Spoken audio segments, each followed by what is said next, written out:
Duração e impermanência, do sublime ao pensamento derradeiro.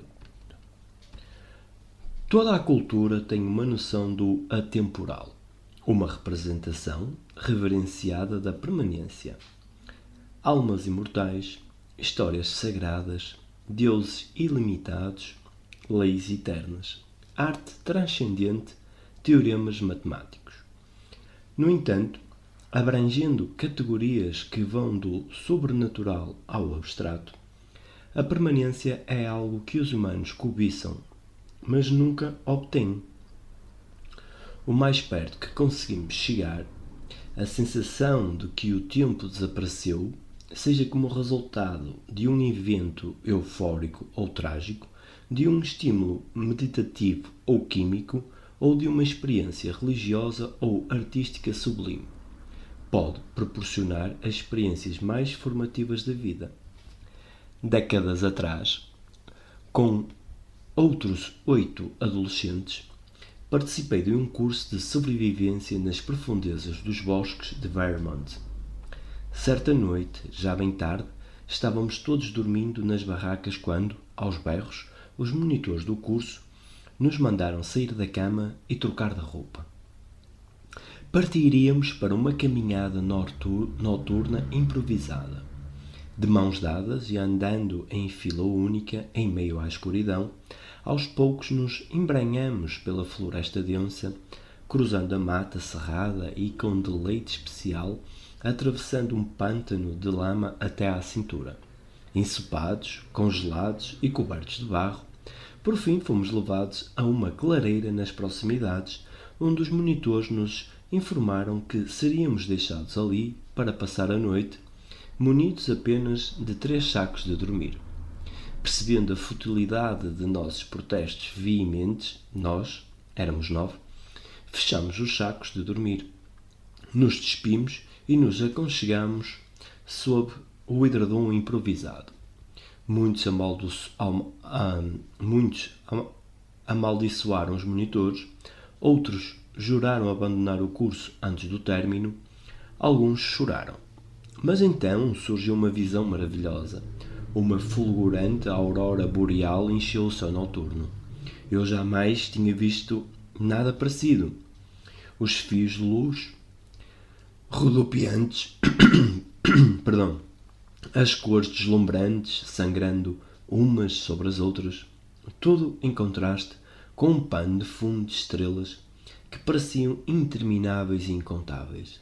De repente, eu estava em um lugar diferente. A caminhada, o pântano, o frio, o amontoado de adolescentes seminus, tudo fazia parte de um passado primordial.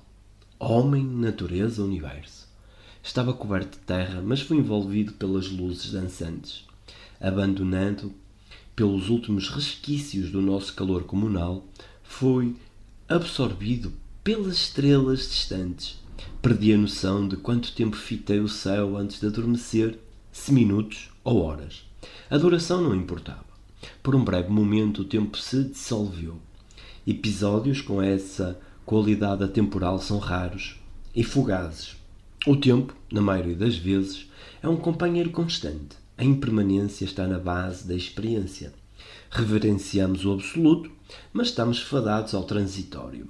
Até mesmo as características do cosmos, que talvez se apresentem como duradouras, a vastidão do espaço, as galáxias distantes, os componentes da matéria, estão todos sob o julgo do tempo. Como investigaremos neste capítulo e no próximo, por mais estável que possa parecer, o universo e tudo o que ele contém é mutável e precário. Sob a inabalável fachada da realidade, a ciência revelou um drama implacável de partículas em agitação, no qual é tentador definir a evolução e a entropia como personagens, travando uma batalha perpétua pelo controle. Essa narrativa prevê que a evolução constrói a estrutura, ao passo que a entropia a destrói. Isso cria uma história satisfatória e organizada, mas o problema, como vimos nos capítulos anteriores, é que ela não é verdadeira. Como muitos esboços simplificados, existe alguma verdade nela. A evolução é fundamental para a construção de estruturas. A entropia tende, de fato, a degradar a estrutura, mas entropia e evolução não precisam seguir em direções opostas. A dança A2 entrópica permite que a estrutura floresça aqui, contando que a entropia seja expelida acolá.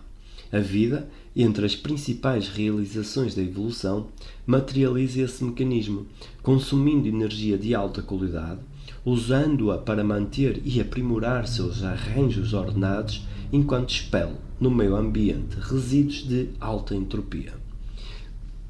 Desenrolando-se ao longo de bilhões de anos, a troca cooperativa entre entropia e evolução resultou em arranjos de partículas requintados, incluindo uma vida e uma mente capazes de produzir a nona sinfonia e uma quantidade muito mais vasta de vidas e mentes capazes de sentir a experiência intensa de sua sublimidade. Ao nos desviarmos da jornada que nos levou do Big Bang a Beethoven e nos direcionarmos para o futuro, a evolução e a entropia continuarão a ser fatores decisivos que guiarão a mudança? Com relação à evolução darwiniana, você poderia pensar que a resposta é não. A dependência do sucesso reprodutivo na composição genética é a razão pela qual a seleção darwiniana esteve por muito tempo no comando da nave evolutiva. Uma diferença notável recente é a intervenção da medicina moderna e as proteções que a civilização, de maneira mais geral, propiciou. Os genótipos que podem ter considerado a vida na savana africana ancestral um osso duro de roer, talvez se saíssem bem em Nova Iorque hoje em dia. Em muitas partes do mundo, o perfil genético não é mais o fator dominante para determinar se a pessoa vai morrer na infância ou se vai gerar muitos descendentes na vida adulta. É claro, ao nivelar as secções do campo do jogo genético, os avanços modernos ajustam as pressões de seleção anteriores e, assim, exercem sua própria variedade de influência evolutiva. Os pesquisadores apontam também para inúmeras pressões, incluindo escolhas alimentares, por exemplo, dietas ricas em laticínios favorecem sistemas digestivos nos quais a produção de lactase é prolongada além da infância. Condições ambientais, por exemplo, viver em grandes altitudes dá uma vantagem adaptativa para sobreviver com menos oxigênio. E preferências de acasalamento, por exemplo, em alguns países, as estaturas médias podem estar evoluindo para estaturas consideradas mais atraentes pelos indivíduos reprodutivamente ativos, que impulsionam tendências no fundo genético. Mas o maior impacto de todos pode vir da capacidade recém-descoberta de editar diretamente perfis genéticos. Técnicas que vêm avançando a passos rápidos são capazes de aumentar os mecanismos de variação genética, mutação aleatória e mistura sexual para incluir a intenção evolutiva. Se um pesquisador descobrir uma reconfiguração genética que estenda a vida humana a 200 anos, com efeitos colaterais como pele azul turquesa, estatura de 3 metros e uma libido voraz e azul-cêntrica, a evolução estará em plena exibição à medida que um grupo autosselecionado de seres humanos parecidos com os Na'vi do filme Avatar se espalhar rapidamente, com o potencial de remodelar por completo a vida e, talvez, projetar uma versão de senciência, seja biológica, artificial ou alguma variedade de híbrido, cujos poderes podem tolher nossas habilidades atuais, ninguém sabe onde isso nos levará. Com relação à entropia, a resposta para a questão da relevância futura é certamente sim. Muitos capítulos atrás descobrimos que a segunda lei da termodinâmica é uma consequência geral da aplicação do raciocínio estatístico às leis físicas subjacentes. Será que as futuras descobertas poderão revisar as leis que consideramos fundamentais no presente? É quase certo que sim. A entropia e a segunda lei manterão seu lugar de proeminência explicativa? Também é quase certo que sim. Durante a transição da estrutura clássica para a estrutura quântica, drasticamente diferente, a matemática que descreve a entropia e a segunda lei exigiu uma atualização, mas, como esses conceitos emergem do raciocínio probabilístico mais básico, eles continuam a ser aplicados da mesma forma. Prevemos que os mesmos conceitos se manterão válidos a despeito dos avanços e desdobramentos futuros em nossa compreensão da lei física. Não é que sejamos incapazes de imaginar leis físicas que resultariam na irrelevância da entropia e da segunda lei, mas as leis precisariam ser tão contrárias às características da realidade inerentes a tudo o que sabemos e tudo o que medimos que a maioria dos físicos descarta de imediato a possibilidade. Ao imaginar o futuro, as incertezas maiores envolvem o controle que nós, ou alguma inteligência futura, seremos capazes de exercer sobre o nosso entorno. A vida inteligente poderia direcionar o destino de longo prazo das estrelas, das galáxias e até mesmo do cosmos como um todo. Essa inteligência alteraria de moto próprio a entropia em escalas de envergadura considerável, rebaixando de modo efetivo a entropia em faixas enormes de espaço, uma versão em escala cósmica da dança A2 entrópica? Teria essa inteligência a capacidade de conceber e criar universos novos? Por mais absurdas que possam parecer, essas atividades se enquadram no campo da possibilidade. O dilema para nós é que o impacto delas no futuro está muito além da nossa capacidade de previsão. Mesmo em um mundo ordenado segundo as leis, desprovido do livre arbítrio tradicional, o amplo repertório comportamental da inteligência, a versão da liberdade que a inteligência adquire, torna certas variedades de previsão essencialmente impossíveis. Sem dúvida, o pensamento futuro adquirirá métodos e tecnologias computacionais incomparáveis, mas suspeito que prever desdobramentos a longo prazo que são intimamente dependentes da vida e da inteligência permanecerá fora do alcance. Como então proceder?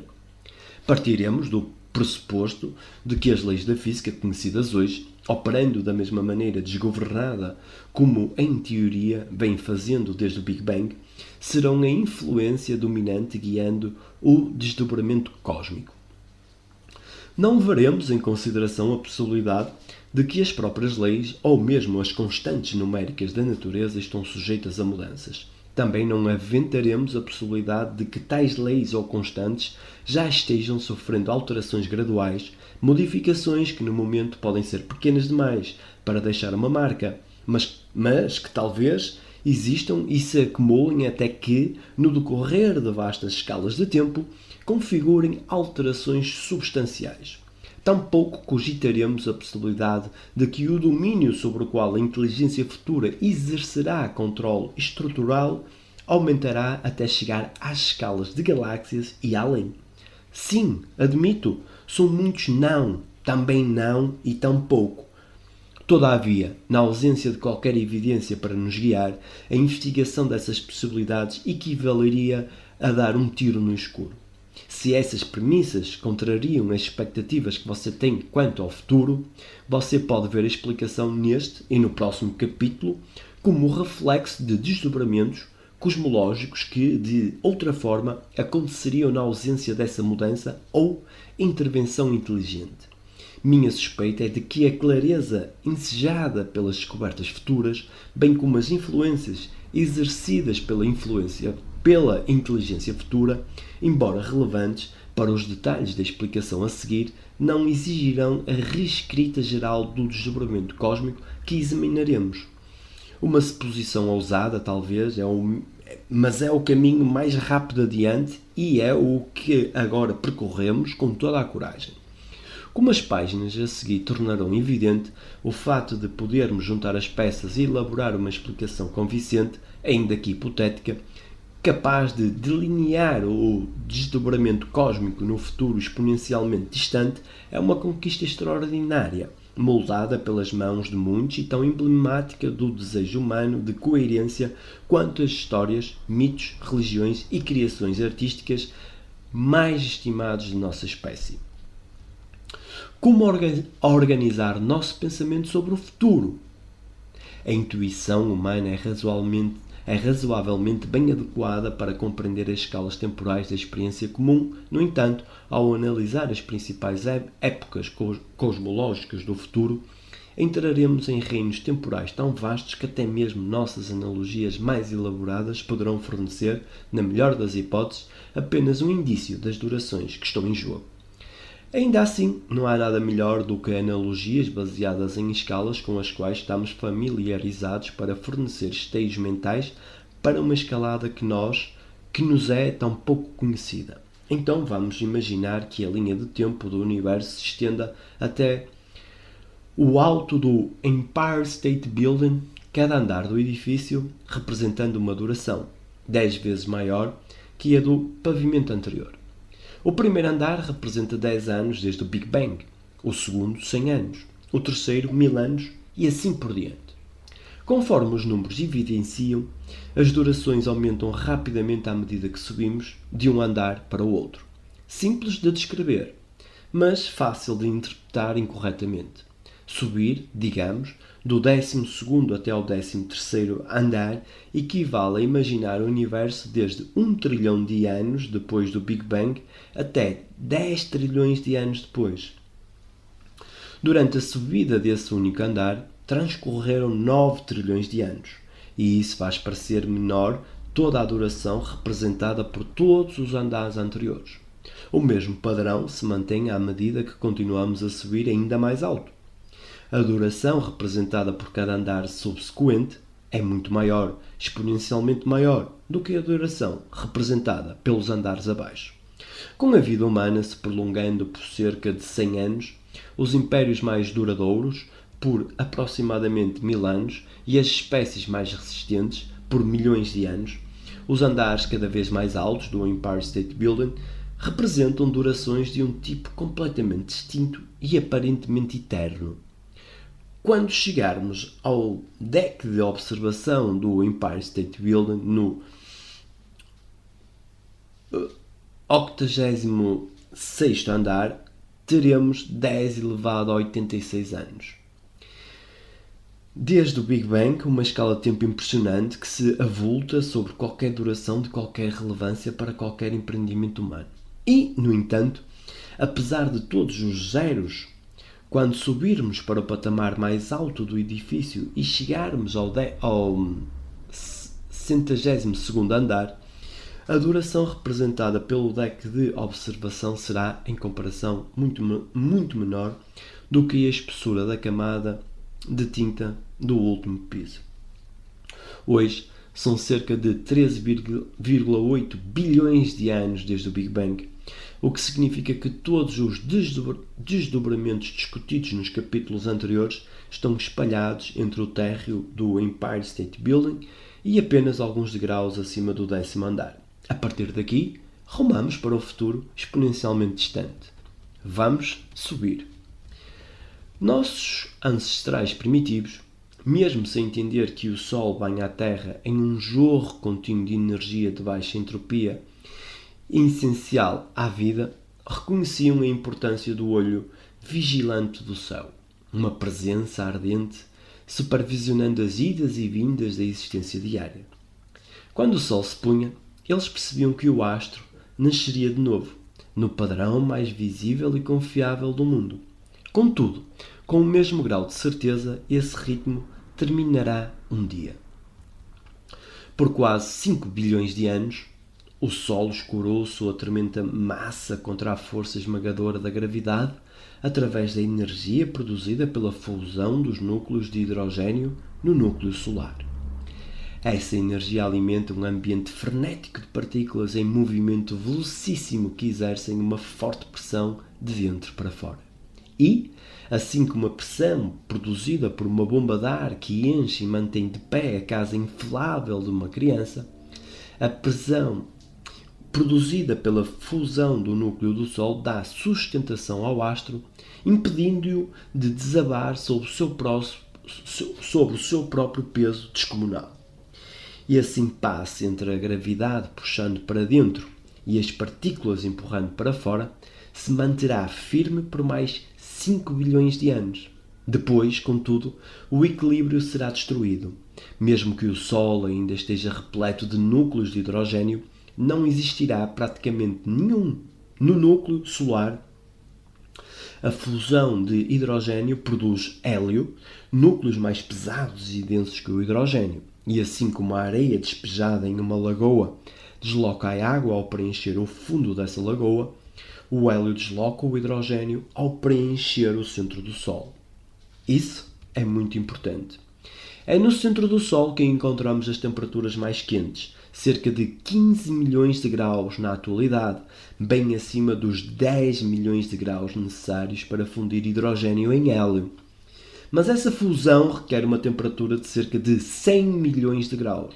Como a temperatura do Sol não chega nem perto do limite, à medida que o hélio deslocar o hidrogênio no núcleo, o suprimento de combustível da fusão minguará. A pressão externa da produção de energia da fusão do núcleo diminuirá e, em consequência, a força interna da gravidade ganhará a batalha. O Sol começará a implodir. À medida que o seu peso espetacular entrar em colapso, a temperatura do Sol disparará feito um foguete. O calor e a pressão intensos, ainda aquém das condições necessárias para que o hélio comece a queimar, desencadearão uma nova rodada de fusão dentro de uma camada fina de núcleos de hidrogênio ao redor do núcleo de hélio. E, nessas condições extremas, a fusão de hidrogênio prosseguirá em um ritmo extraordinário, produzindo um impulso externo mais intenso do que o Sol jamais sentiu, não apenas interrompendo a implosão, mas fazendo com que ele inche tremendamente. Na corda bamba, o destino dos planetas internos depende de dois fatores. Até que tamanho o Sol crescerá? E enquanto isso acontece, quanta massa ele perderá? A última pergunta é relevante porque, com o seu motor nuclear operando além da capacidade, inúmeras partículas na camada externa do Sol serão sopradas em ritmo constante no espaço. Um Sol de menor massa, por sua vez, resulta em atração gravitacional geral diminuída, o que faz com que os planetas migrem para órbitas mais distantes. O futuro de qualquer planeta depende de sua trajetória em recuo. Ela precisa ser mais rápida que o ritmo do Sol inchando. Simulações em computador incorporando modelos solares detalhados concluíram que Mercúrio perderá a corrida e será engolido pelo Sol dilatado, evaporando-se rapidamente. Marte, orbitando a uma distância maior, desfruta de uma vantagem inicial e estará a salvo. É provável que Vênus se dê mal, embora algumas simulações indiquem que, por muito pouco, o Sol, entumecido, talvez não alcance sua órbita recuada. E se for o caso, a órbita da Terra escapará por um triz. No entanto, mesmo que o nosso planeta seja poupado, as condições aqui sofrerão mudanças profundas. A temperatura da superfície da Terra aumentará em milhares de graus, quente o suficiente para secar os oceanos, expelir a atmosfera e inundar a superfície com lava derretida. Condições desagradáveis, não há dúvida, mas o gigantesco Sol vermelho se derramando de uma ponta à outra do céu seria uma visão admirável. É praticamente certo, entretanto, que se trata de uma cena que ninguém jamais haverá de contemplar.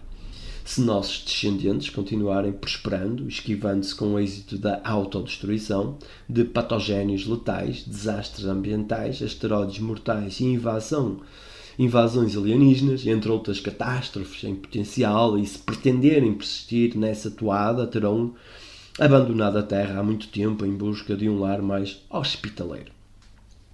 À medida que os núcleos de hidrogênio ao redor do núcleo de hélio do Sol continuam a se fundir, o hélio adicional que eles produzem se despejará como chuva, forçando o núcleo a se contrair ainda mais e elevando sua temperatura ainda mais. Por sua vez, a temperatura mais alta acelerará o ciclo, de modo que a taxa de fusão de hidrogênio na camada circundante aumentará, intensificando a tempestade de hélio que fustiga o núcleo, elevando sua temperatura.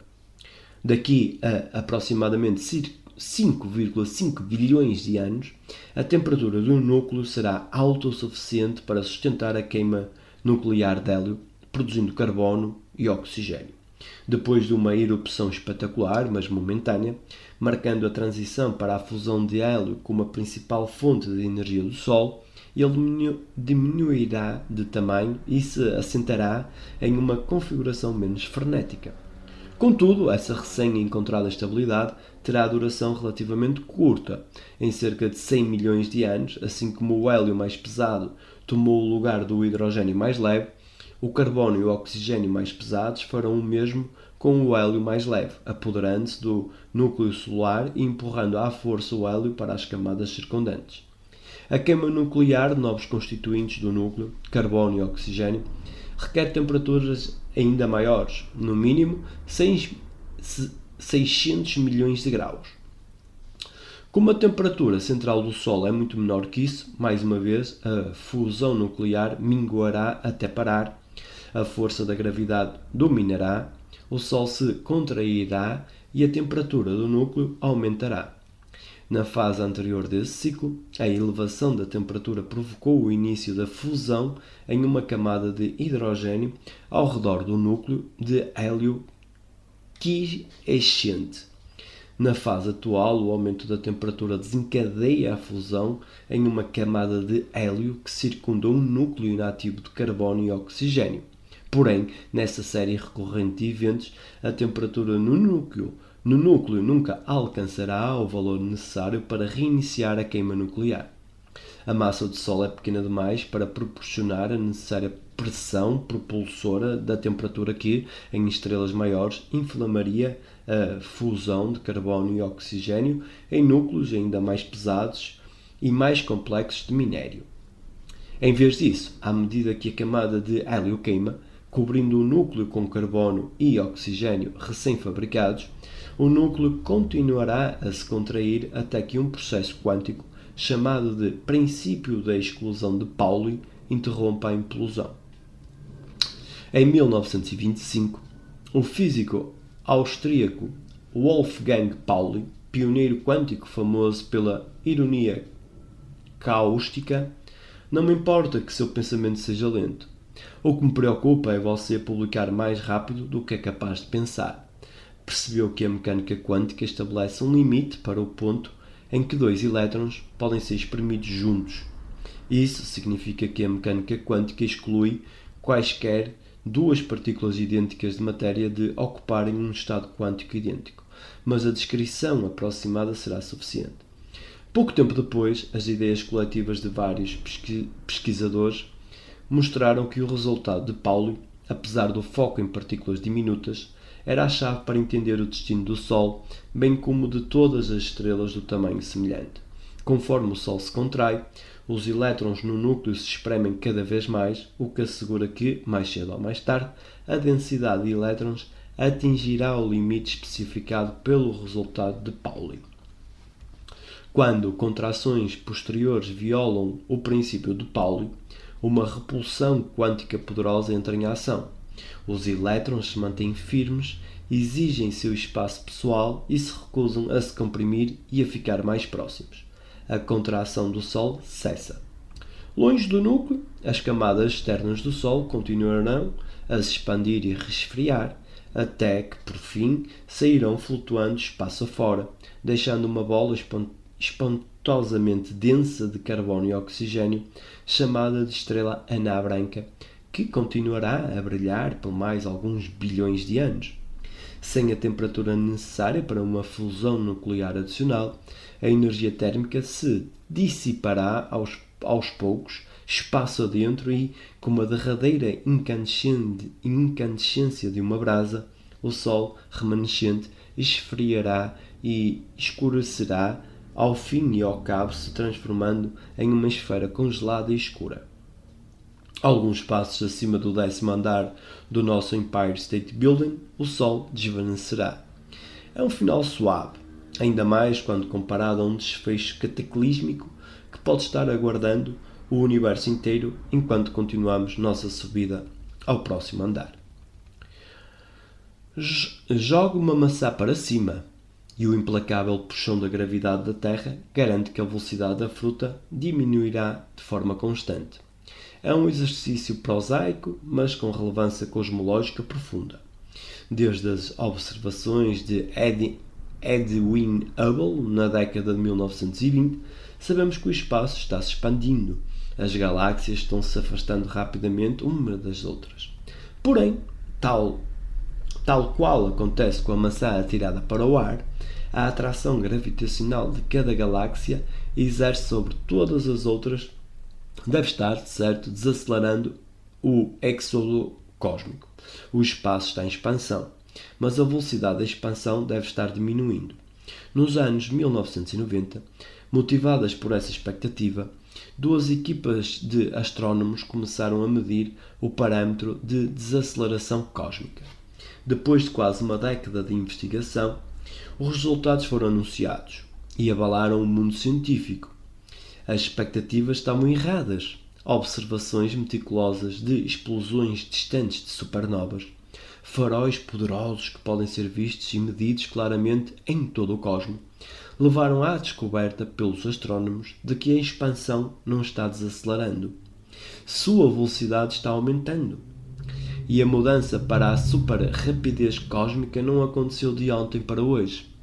Os pesquisadores, caindo de suas cadeiras, viram-se diante de observações astronómicas, as quais comprovam que a expansão vem ganhando velocidade nos últimos 5 bilhões de anos. A expectativa generalizada de um ritmo de expansão mais lento teve aceitação ampla porque faz sentido. Propor uma expansão acelerada do espaço é, à primeira vista, tão absurdo quanto prever que uma maçã arremessada com toda a delicadeza sairá abruptamente de nossa mão e subirá em disparada rumo às alturas. Se você visse algo tão bizarro, procuraria uma força oculta, alguma influência imperceptível responsável por empurrar a maçã para cima. Da mesma forma, quando os dados forneceram evidências esmagadoras de que a expansão espacial está acelerando, os pesquisadores se recobraram do choque, pegaram um bom punhado de giz e saíram em busca da causa. A principal explicação recorre a uma característica essencial da relatividade geral de Einstein que vimos em nossa discussão sobre cosmologia inflacionária no capítulo 3. Lembre que, de acordo com Newton e com Einstein, aglomerados de matéria como planetas e estrelas exercem uma gravidade atrativa conhecida, mas, na abordagem de Einstein, o repertório da gravidade se amplia. Se uma região do espaço não é hospedeira de um aglomerado e, em vez disso, é preenchida de modo uniforme por um campo de energia, minha imagem favorita, que já apresentei nestas páginas, é o vapor que preenche uma sauna, a força gravitacional resultante é repulsiva. Na cosmologia inflacionária, os pesquisadores imaginam que essa energia é transportada por uma espécie exótica de campo, o campo de Inflaton, e, segundo a teoria, sua gravidade repulsiva poderosa impulsionou o Big Bang. Embora esse evento tenha ocorrido quase 14 bilhões de anos atrás, podemos adotar um enfoque análogo para explicar a expansão acelerada do espaço que observamos hoje. Se imaginarmos que todo o espaço é preenchido uniformemente por outro campo de energia, nós a chamamos de energia escura, porque não gera luz, mas energia invisível também seria um termo adequado. Podemos explicar porque as galáxias estão se afastando num ritmo tão acelerado. Como são aglomerados de matéria, as galáxias exercem uma gravidade atrativa, puxando-se mutuamente para dentro e, assim, diminuindo o éxodo cósmico. Ao se estender com uniformidade, a energia escura exerce gravidade repulsiva, empurrando para fora e, assim, acelerando o éxodo cósmico. Para explicar a expansão acelerada observada pelos astrónomos, o empurrão da energia escura precisa sobrepuxar o puxão coletivo das galáxias. E não por uma margem muito grande. Comparado ao vertiginoso inchaço do espaço de dentro para fora durante o Big Bang, a expansão atual é suave e, portanto, a energia escura necessária é ínfima. De facto, Em um metro cúbico de espaço típico, a quantidade de energia escura requerida para alimentar a aceleração galáctica observada manteria uma lâmpada de 100 watts em funcionamento por cerca de 5 trilionésimos de segundo, mínima a ponto de ser quase cómica. Mas o espaço contém quantidades significativas de metros cúbicos. O empurrão repulsivo, com o qual contribuem cada um e todos, se combina para produzir uma força externa capaz de impulsionar a expansão acelerada que é medida pelos astrónomos. O argumento da energia escura é convincente, embora circunstancial. Ninguém encontrou uma maneira de agarrá-la, de estabelecer sua existência e examinar diretamente suas propriedades. Entretanto, por elucidar com tamanha competência as observações, a energia escura se tornou a explicação efetiva para a expansão acelerada do espaço. Menos claro, no entanto, é seu comportamento de longo prazo. E, para prever o futuro distante, é essencial pensar nas possibilidades. O comportamento mais simples, coerente com todas as observações, é que o valor da energia escura não se altera ao longo do tempo cósmico. Mas a simplicidade, apesar de favorecida do ponto de vista conceitual, não pode ser simplesmente tida como verdade. A descrição matemática da energia escura permite que ela se enfraqueça, pondo freios na expansão acelerada, ou se fortaleça, dando gás adicional à expansão acelerada. Observando desde o 11º andar, esta última situação, gravidade repulsiva que se torna mais potente, é a possibilidade mais auspiciosa. Se concretizada, estamos sendo arremessados em direção a um acerto de contas violento que os físicos chamam de o grande rasgo, Big Rip. Com o tempo, um empurrão repulsivo da gravidade cada vez mais poderoso triunfaria sobre todas as forças de ligação e, como resultado, tudo seria dilacerado. Nosso corpo é mantido intacto pela força eletromagnética que une nossos constituintes atômicos e moleculares, assim como pela força nuclear forte que une prótons e nêutrons dentro dos núcleos atômicos do nosso corpo. Como essas forças são muito mais fortes do que o atual impulso externo de expansão do espaço, nosso corpo permanece firme. Se você estiver ficando mais largo, não é porque o espaço está se expandindo. Todavia, se a força do empurrão repulsivo aumentar cada vez mais, o espaço dentro do seu corpo acabará por se expandir com um impulso de dentro para fora, tão vigoroso que sobrepujará as forças eletromagnéticas e nucleares que o mantêm inteiro. Você vai inchar e por fim explodir em pedaços, como tudo o resto. Os detalhes dependem da velocidade com que a gravidade repulsiva aumenta. Porém, em um exemplo representativo elaborado pelos físicos Robert Caldwell, Mark Kamionowski e Nevin Heimberg, daqui a cerca de 20 bilhões de anos a gravidade repulsiva separará aglomerados de galáxias. Aproximadamente 1 bilhão de anos mais tarde, as estrelas que constituem a Via Láctea serão arremessadas para longe umas das outras, como as chispas coloridas em uma queima de fogos de artifício. Cerca de 60 milhões de anos depois disso, a Terra e os outros planetas do Sistema Solar serão empurrados para longe do Sol. Passados alguns meses, a força gravitacional repulsiva entre as moléculas fará com que as estrelas e planetas explodam, e com a passagem de apenas 30 minutos, a repulsão entre as partículas que constituem os átomos individuais ficará tão forte que mesmo elas serão destruídas. O estado final do universo depende da natureza quântica do espaço e do tempo, hoje desconhecida. Em termos gerais, que por ora carecem de rigor matemático, é possível que a gravidade repulsiva despadece o próprio tecido espaço-tempo. A realidade começou com um estrondo súbito e, algum momento antes de chegarmos ao 11º andar, 100 bilhões de anos depois do Big Bang, pode terminar com um rasgo. Embora as observações atuais admitam a possibilidade de uma energia escura que fique cada vez mais forte, eu e muitos outros físicos consideramos que isso é improvável. Ao estudar as equações, fiquei com a sensação de que, sim, a matemática funciona, por pouco, mas que, não, as equações não são naturais nem convincentes. É um julgamento baseado em décadas de experiência, não uma prova matemática. Então pode estar errado.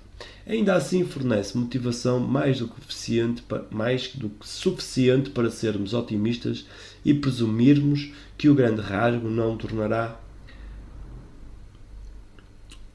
building com o grande... me perdi aqui. Vou repetir, ainda assim fornece motivação mais do que suficiente para sermos otimistas e presumirmos que o grande rasgo não tornará irrelevantes os andares subsequentes do Empire State Building. Com isso, continuamos nossa jornada, linha do tempo acima. Não precisamos subir muito para encontrar o próximo evento crucial. Se a intensidade da força gravitacional repulsiva não aumentar e, em vez disso, permanecer constante, todos poderemos respirar aliviados. A possibilidade de sermos dilacerados pela expansão do espaço deixará de ser uma preocupação. Mas como a gravidade repulsiva continuará, fazendo com que as galáxias distantes se afastem uma das outras, numa corrida cada vez mais acelerada, ela ainda terá uma enorme consequência de longo prazo. Em cerca de 1 trilhão de anos, a velocidade gravitacional das galáxias distantes alcançará e depois ultrapassará a velocidade da luz, parecendo violar a regra mais famosa do universo de Einstein. Um escrutínio mais minucioso deixa claro que, na realidade, a regra se mantém firme. A máxima de Einstein, de que nada pode ir mais rápido que a velocidade da luz, refere-se apenas à velocidade dos objetos que se movem através do espaço. As galáxias estão longe de se mover pelo espaço. Não são dotadas de motores de foguete, assim como manchas de tinta branca grudadas em um retalho preto de elastano se separam quando o tecido se estica. As galáxias estão, em sua maioria, coladas ao tecido do espaço e se afastam porque o espaço se expande. Quanto mais distante uma galáxia estiver da outra, mais espaço há entre elas para que possam expandir-se, e assim, mais rapidamente, elas se separarão. A lei de Einstein não impõe limite à velocidade dessa recessão. Apesar disso, a importância do limite da velocidade da luz permanece. A luz que cada galáxia emite viaja através do espaço, e assim, como um caiaqueiro se sentirá frustrado se estiver remando contra a corrente a uma velocidade menor que a do próprio fluxo de água, a luz emitida por uma galáxia que está correndo em velocidade superluminal travará uma batalha perdida em sua tentativa de chegar até nós. Atravessando o espaço na velocidade da luz, a luz não consegue superar o aumento mais rápido que a velocidade da luz na distância até à Terra. Como resultado, quando futuros astrónomos olharem além das estrelas próximas e mirarem seus telescópios nas partes mais profundas do céu noturno, nada verão a não ser trevas negras aveludadas. As galáxias distantes terão deslizado além dos limites do que os astrónomos chamam de nosso horizonte cósmico.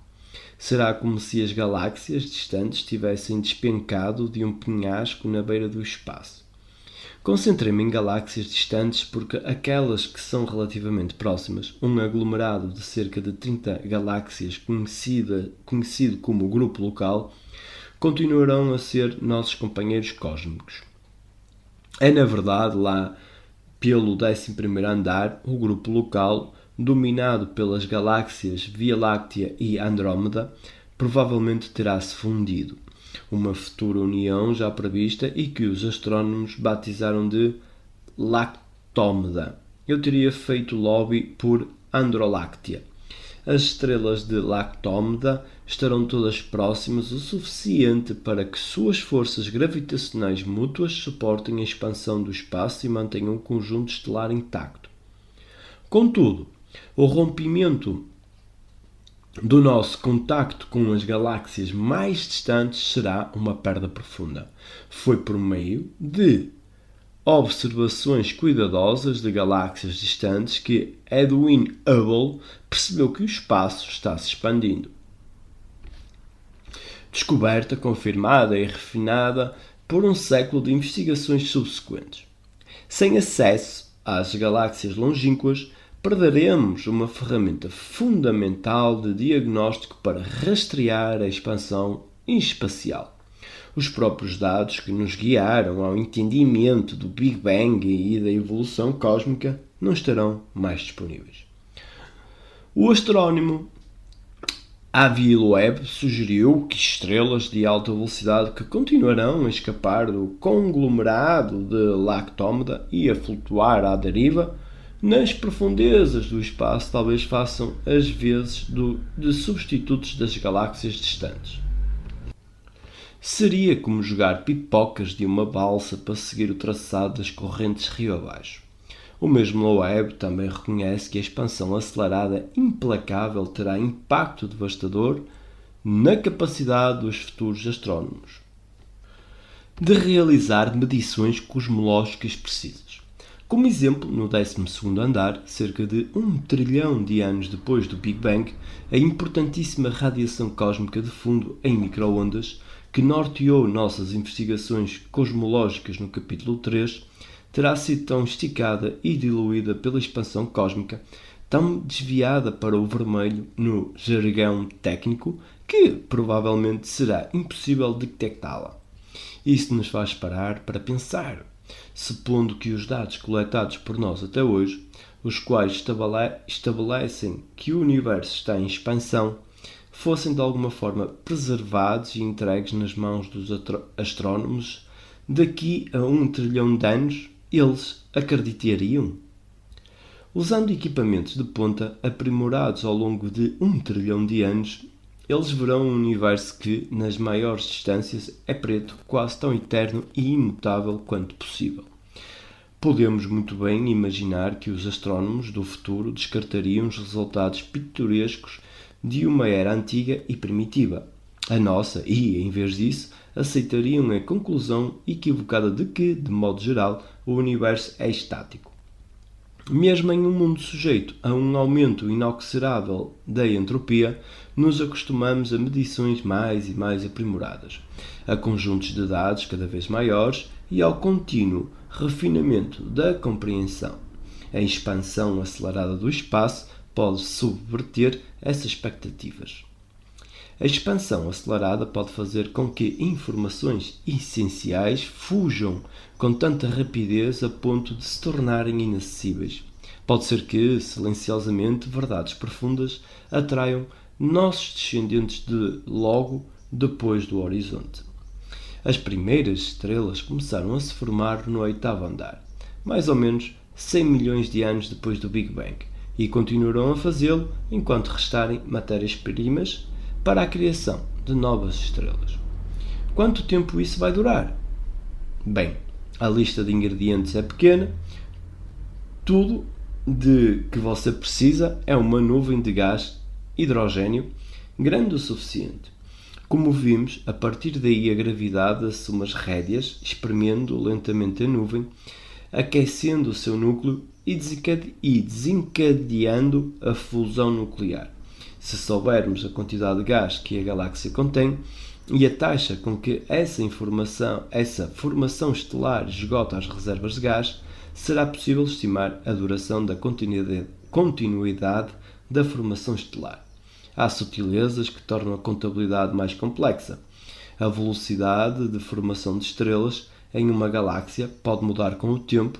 À medida que queimam, as estrelas devolvem parte de sua composição gasosa à galáxia aumentando o volume das reservas, mas por meio de cálculos refinados, os pesquisadores concluíram que, no 14º andar, cerca de 100 trilhões de anos no futuro, a formação de estrelas na grande maioria das galáxias se encerrará. Continuando a subida a partir do 14º andar, notaremos outra coisa. Estrelas vão começar a desaparecer. Quanto mais maciça uma estrela, mais seu peso esmaga o respectivo núcleo e mais quente se torna a sua temperatura central. Por sua vez, a temperatura mais quente estimula uma velocidade mais rápida de fusão nuclear e, portanto, uma queima mais rápida das reservas nucleares da estrela. O Sol queimará intensamente por cerca de 10 bilhões de anos, mas as estrelas muito mais pesadas terão esgotado seu combustível nuclear bem antes desse período.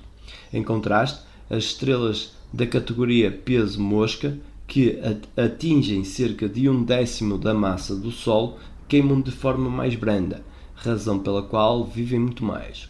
Os astrónomos usam o termo abrangente anã vermelha para rotular uma variedade dessas estrelas de baixa massa e, de acordo com as observações, é provável que elas representem a maioria das estrelas do universo. Suas temperaturas relativamente baixas e a queima lenta e metódica de hidrogênio, correntes agitadas dentro de uma anã vermelha, garantem que quase todo o depósito de hidrogênio da estrela seja queimado no núcleo. Permitem que as anãs vermelhas continuem brilhando por muitos trilhões de anos, milhares de vezes o tempo de vida do Sol. Apesar disso, no 14º andar, até mesmo uma estrela anã vermelha de florescimento tardio estará por um fio quase exaurida. E, conforme subimos a partir do 14º andar, as galáxias serão semelhantes às cidades arrasadas por incêndios em um futuro distópico. O céu noturno, outrora vibrante, apinhado de estrelas brilhantes, terá sido preenchido com cinzas carbonizadas. Ainda assim, uma vez que a atração gravitacional de uma estrela depende apenas de sua massa, e não do seu brilho fulgurante ou do seu negrume fumegante, de modo geral, as estrelas que hospedam planetas continuarão a fazê-lo, por mais um andar. Olhar para o céu noturno, límpido, dá a impressão de que a galáxia é densa de estrelas. Não é. Embora pareça que as estrelas estão dispostas lado a lado sobre uma esfera que nos circunda, como suas distâncias da Terra variam muito, característica que escapa aos nossos olhos fracos e muito próximos, as estrelas estão na realidade, muito distantes umas das outras. Se você reduzisse o Sol ao tamanho de um grão de açúcar e o colocasse no Empire State Building, teria que ir de carro até Greenwich, Connecticut, para encontrar Próxima Centauri, o vizinho estelar mais perto de nós, e você não precisaria acelerar para se assegurar de que Próxima ainda estaria em Greenwich quando chegasse lá. Nessa escala, as velocidades estelares típicas atingem menos 1 milímetro por hora. Como uma competição de pega-pega disputada por lesmas bastante dispersas, apenas raramente as estrelas colidem ou passam raspando umas pelas outras. Essa conclusão, no entanto, baseia-se em durações de tempo com as quais temos familiaridade, anos, séculos, milénios, e, portanto, deve ser reconsiderada à luz das escalas temporais muito mais longas do que as que estamos levando em conta. No 15º andar, estaremos a 1 milhão de bilhões de anos desde o Big Bang. E, durante esse período, na verdade, há uma chance significativa de que as estrelas distantes e de movimento lento de hoje tenham escapado por um triz de inúmeras colisões. Num desses encontros, o que acontecerá? Vamos nos concentrar na Terra e imaginar que outra estrela, perambulando por aí, passe bem perto. Dependendo da massa e da trajetória da intrusa, pode ser que a sua atração gravitacional perturbe apenas levemente o movimento terrestre. Uma intrometida peso-pluma que mantenha uma boa distância não causará estragos. Entretanto, a atração gravitacional de uma estrela de maiores proporções, passando mais perto, pode arrancar a Terra de sua órbita com facilidade, arremessando-a com ímpeto através do sistema solar e nas profundezas do espaço. E o que é verdade para a Terra é verdade para a maioria dos demais planetas que orbitam a maioria das outras estrelas na maior parte das galáxias. À medida que subimos na linha do tempo, mais e mais planetas serão lançados espaço adentro pela danosa atração gravitacional de estrelas imprevisíveis. De fato, embora seja extremamente improvável, a Terra poderia sofrer esse destino antes de o Sol se esgotar. Se isso acontecesse, a distância cada vez maior da Terra em relação ao Sol faria com que a temperatura do planeta caísse continuamente. As camadas superiores dos oceanos do mundo congelariam, assim como qualquer outra coisa na superfície. Os gases atmosféricos, sobretudo nitrogênio e oxigênio, se liquefariam e gotejariam dos céus. A vida teria condições de continuar existindo? Na superfície da Terra, isso seria uma tarefa das mais difíceis. Porém, como vimos, a vida floresce nas escuras fontes hidrotermais que pontilham o fundo do oceano. Ela pode, de fato, ter tido sua origem aí. A luz do Sol não consegue penetrar em pontos minimamente próximos a essas profundidades, de maneira que as fissuras no fundo do mar não seriam nem um pouco afetadas pela ausência do Sol. Em vez disso, parte substancial da energia que alimenta as fissuras provém de reações nucleares difusas, mas contínuas.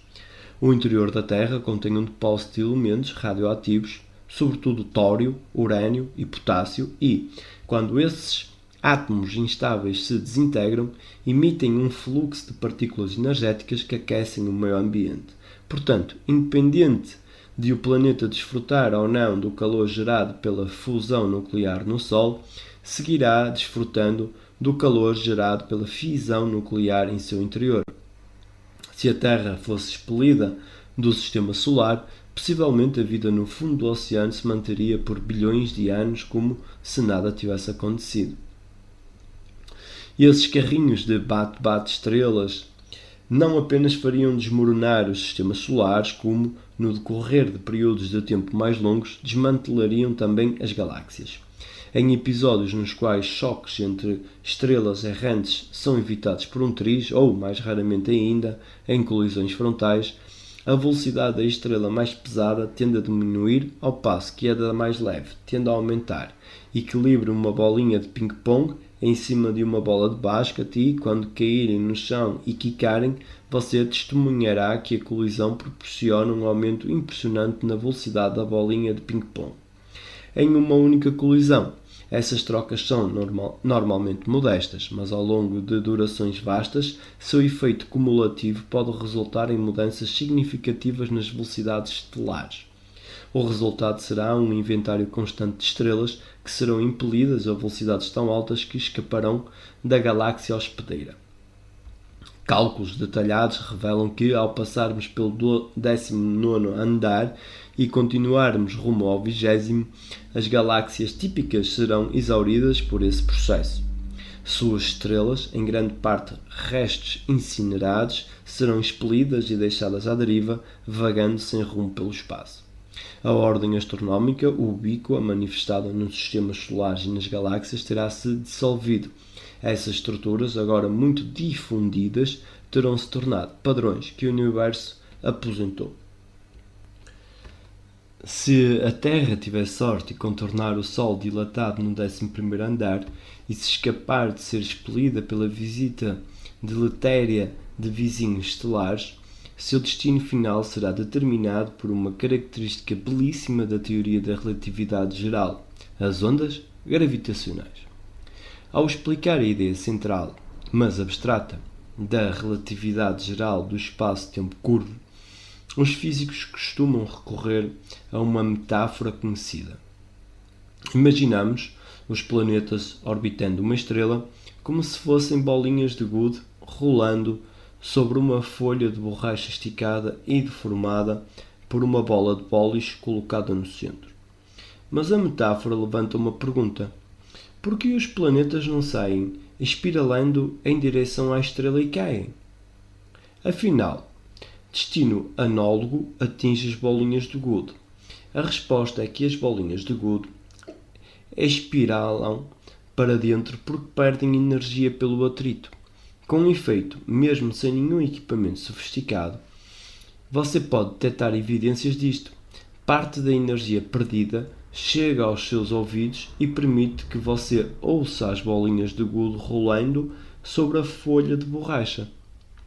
Os planetas em órbita mantêm seu movimento porque praticamente não há atrito no espaço vazio.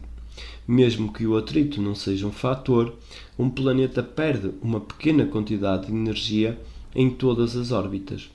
Quando se movem, os corpos astronómicos desestruturam o tecido do espaço, gerando ondulações que se propagam para fora de formas semelhantes àquelas que enrugariam a folha de borracha se você a tocasse com batidinhas leves e persistentes. Essas ondulações no tecido do espaço são tão profundas quanto as ondas gravitacionais previstas por Einstein nos artigos que publicou em 1916 e 1918. Nas décadas seguintes, ele se mostrou reservado com relação às ondas gravitacionais, vendo-as, na melhor das hipóteses, como uma mera possibilidade teórica que jamais seria observada e, na pior delas, como uma interpretação flagrantemente equivocada das equações. A matemática da relatividade geral é tão sutil que até Einstein às vezes ficava perplexo. Foram necessários muitos anos e muitas pessoas para desenvolver métodos sistemáticos que solucionassem esses problemas espinhosos que, de outra forma, tornariam confusas as tentativas de vincular expressões matemáticas da relatividade geral a aspectos mensuráveis do mundo. Na década de 1960, com esses métodos já bem estabelecidos, os físicos estavam convictos de que as ondas gravitacionais eram uma consequência irrefutável da teoria. Mesmo assim, ninguém tinha evidências experimentais ou observacionais de que elas fossem reais. Cerca de uma década e meia mais tarde, isso mudou. Em 1974, Russell Hulse e Joy Taylor descobriram o primeiro sistema binário de estrelas de nêutrons conhecido, um par de estrelas de nêutrons descrevendo uma órbita rápida em torno uma da outra. Observações posteriores determinaram que, com o tempo, as duas estrelas de nêutrons estavam se aproximando uma da outra em alta velocidade, evidência de que o sistema binário perdia energia. Mas para onde estava indo essa energia? Taylor e seus colaboradores, Lee Fowler e Peter McCloskey, anunciaram que a perda de energia orbital estava em conformidade extraordinária com a previsão da relatividade geral para a energia, que as estrelas orbitais de nêutrons deveriam estar bombeando na forma de ondas gravitacionais. Embora tais ondas fossem fracas demais para serem detectadas, esses estudos estabeleceram, ainda que de forma indireta, que elas eram reais. 3 décadas e $1 bilhão depois, o Observatório de Ondas Gravitacionais por Interferómetro a laser foi além, ao estabelecer a primeira detecção direta de ondulações no tecido do espaço. Nas primeiras horas da manhã de 14 de setembro de 2015, 2 enormes detectores, um na Louisiana e outro no estado de Washington, ambos heroicamente protegidos de qualquer possível distúrbio, exceto uma onda gravitacional, registraram uma contração. E, exatamente da mesma maneira, os pesquisadores vinham-se preparando para esse momento havia quase meio século, mas tinham terminado de calibrar os detectores apenas 2 dias antes. A detecção quase imediata de um sinal foi ao mesmo tempo uma surpresa e uma preocupação. Aquilo era real? Era a descoberta de uma vida ou uma pegadinha? Ou pior, alguém havia invadido o sistema e inserido um sinal falso?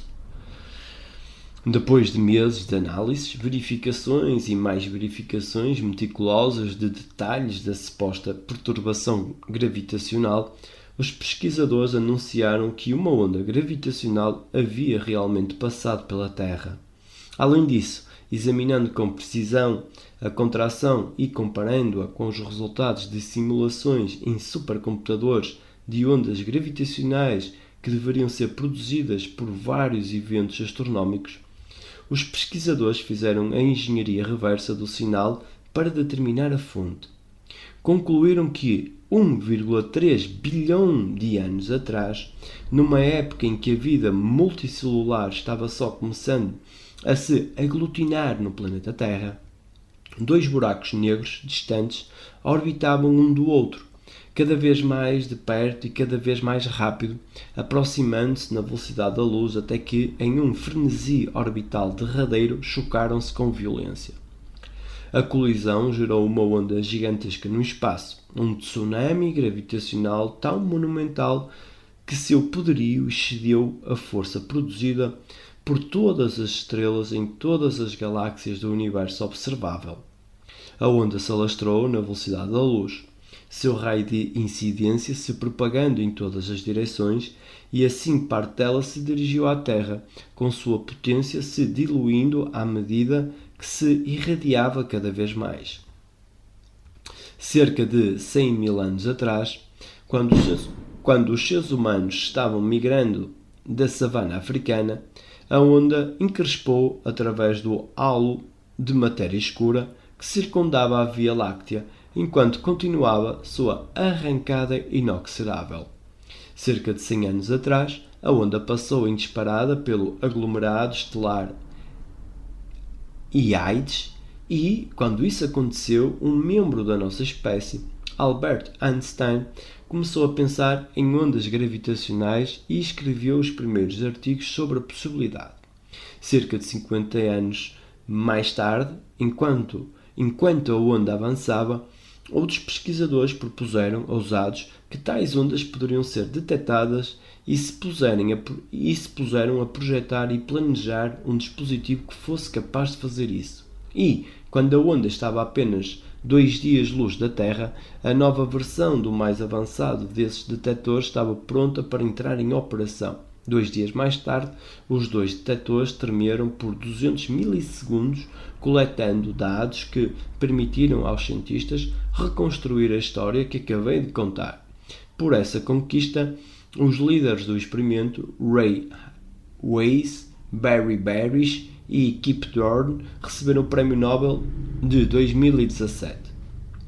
Essas descobertas, empolgantes por si só, são relevantes aqui porque é no 23º andar que a Terra, de novo, presumindo que o planeta ainda está em órbita, depois de ter perdido energia por conta de uma versão do mesmo processo, a lenta mas implacável produção de ondas gravitacionais, desenhará uma rota em parafuso rumo ao Sol já morto há muito tempo. Para outros planetas, a história é semelhante, embora as escalas de tempo possam diferir.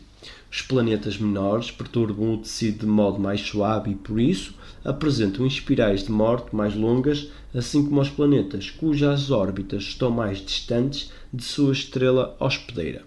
Tomando a Terra como representante dos planetas que talvez persistam teimosamente em órbita, concluímos que, no 23º andar, esses planetas resignados com o seu destino mergulharão em uma comunhão derradeira e violenta com o seu Sol gélido.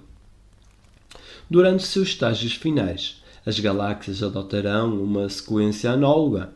No centro da maioria das galáxias há um buraco negro enorme, milhões ou até bilhões de vezes equivalente à massa do Sol.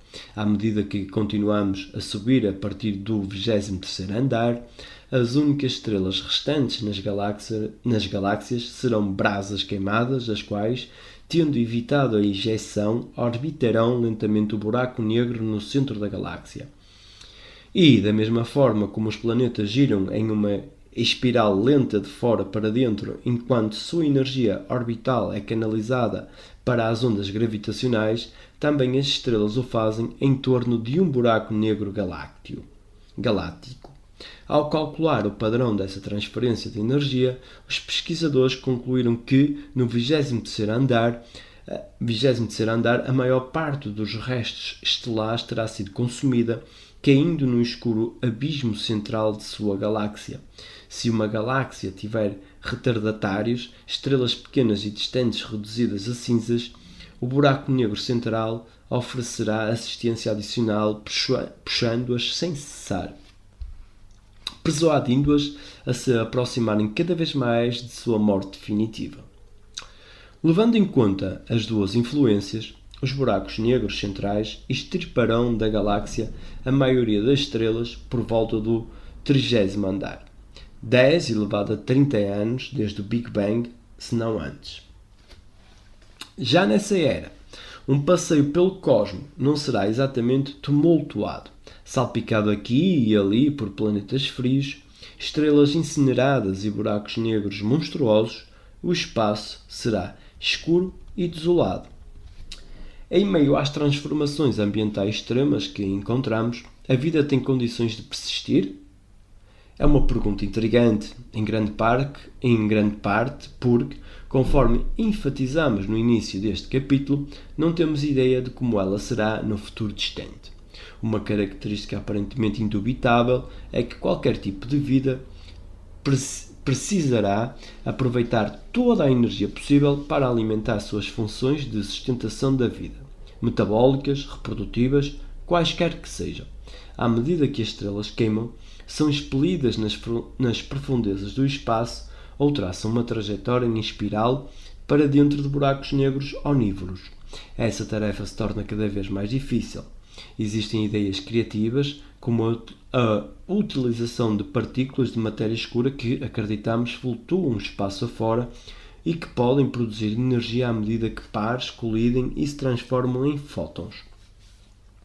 Mas o negócio é o seguinte: mesmo que alguma forma de vida seja capaz de tirar proveito de uma nova fonte de energia útil, tudo indica que, conforme continuamos nossa escalada, outro empecilho mais significativo que todos os outros surgirá. A matéria em si pode-se desintegrar. No núcleo de todos os átomos, constituindo todas as moléculas e reunidos para formar todas as estruturas materiais complexas da vida às estrelas, estão os prótons. Se os prótons tivessem uma propensão a se desintegrar em um borrifo de partículas mais leves, elétrons e fótons, por exemplo, a matéria se desagregaria e o universo sofreria uma alteração drástica. Nossa existência atesta a estabilidade dos prótons, pelo menos em escalas de tempo comparáveis ao período que remonta ao Big Bang. Mas e quanto àquelas escalas muito mais longas que estamos levando em consideração agora? Por quase meio século, os físicos encontraram indícios matemáticos intrigantes de que, durante esses imensos intervalos de tempo, os prótons podem, de fato, se desintegrar.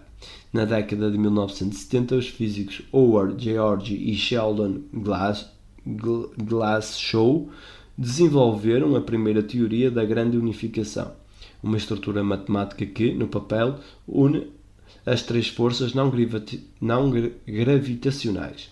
Embora as forças forte, fraca e eletromagnética tenham propriedades muito diferentes quando examinadas em experimentos de laboratório, no esquema de George e Glashow, essas distinções diminuem de modo constante à medida que as três forças são examinadas em distâncias cada vez menores.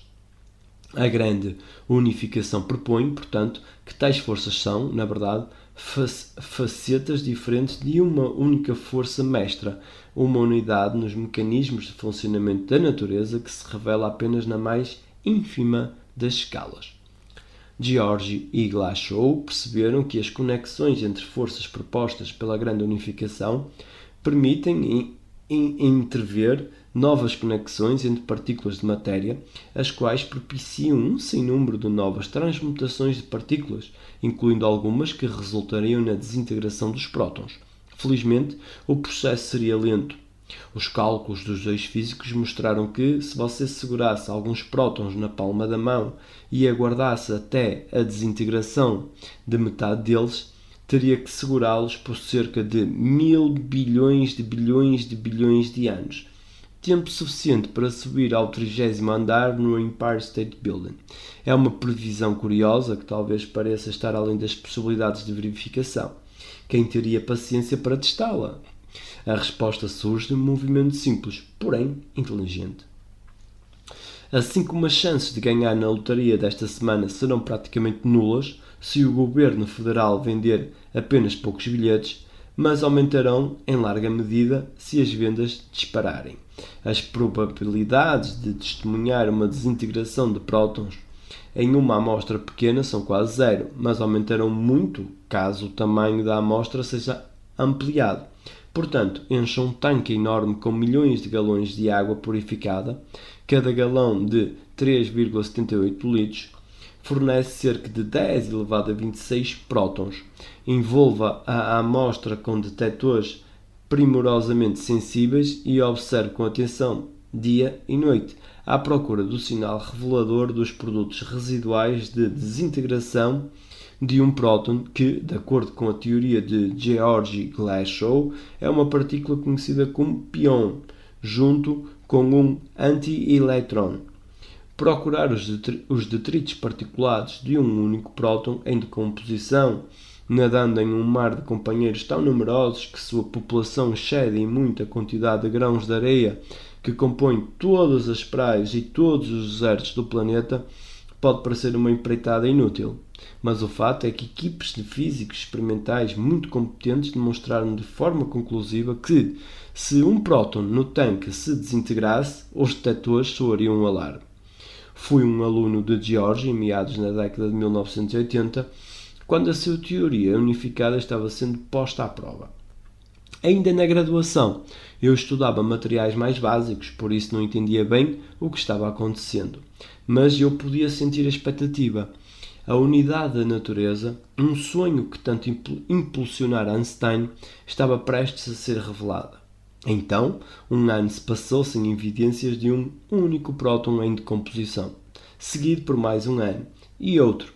A falha em observar prótons em desintegração permitiu que os pesquisadores estabelecessem um limite mais baixo na vida útil do próton, que atualmente é de cerca de 10 elevado a 34 anos, ou seja, o equivalente ao 34º andar do Empire State Building. A proposta de Georgy e Glashow é magnífica, deixando de lado os quebra-cabeças da gravidade quântica. A teoria elaborada por eles abrange as três forças restantes da natureza, bem como todas as partículas de matéria, através de uma fusão elegante, rigorosa e engenhosa da matemática e da física. É uma obra-prima intelectual e, no entanto, em face de sua proposta, a natureza deu de ombros. Muito depois conversei com Georgy sobre a experiência. Ele descreveu os decepcionantes experimentos como ter sido estapeado pela natureza, uma aprendizagem que, ele acrescentou, o fez voltar-se contra todo o programa de unificação. Mas o programa de unificação continuou e continua. Uma característica comum a quase todas as abordagens adotadas. Teorias de Kaluza-Klein, supersimetria, supergravidade, supercordas, além de extensões mais diretas da própria grande unificação de George e Glashow, sobre todas as quais você pode ler em O Universo Elegante. É a previsão de que os prótons se desintegram, propostas nas quais a taxa de desintegração é próxima daquela da proposição original de George e Glashow, são logo descartadas. Entretanto, muitas teorias unificadas propostas prevêem taxas mais lentas de desintegração de prótons, compatíveis com os limites experimentais mais refinados. Em geral, os números variam de 10 elevado a 34 a 10 elevado a 37 anos, com algumas previsões mais longas. A questão é que, à medida que continuamos a desenvolver nossa compreensão matemática do cosmos, a desintegração de prótons se manifesta ou quase que a todo momento.